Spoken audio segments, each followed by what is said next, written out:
maanaam ci gàttal si Moussa Saliou yéen ñi inquiété wu dara mosu ko dara dal ko woon tey si gannaaw tàkkusaan la génn toog di waxtaan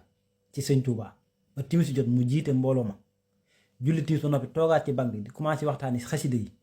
daal di woolu sëñ am sa fekk sëñ am sa daa waroon a génn ba waaj a dugg si autoroute bi mu woolu ko ne ko wàññeekul te yow ñi nga àndal ne leen ñu dem te yow nga wàññeeku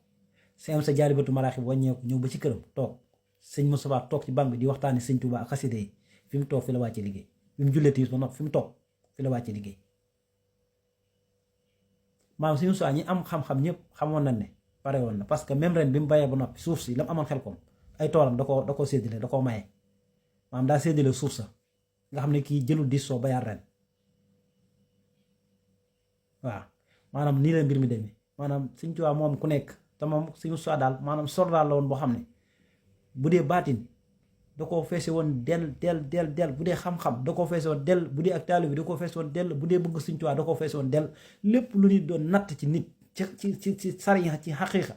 daa daje sëñ Moustapha parce que sëñ Tuubaa yal na ko yàlla doon lay yërmande tabal ko ci àjjana yi gën a kawe wane la ko sëñ Tuubaa mi nga xam ne bëggutoon ku dul moom da daan wax ne sëñ Saliou sax sëñ Tuubaa la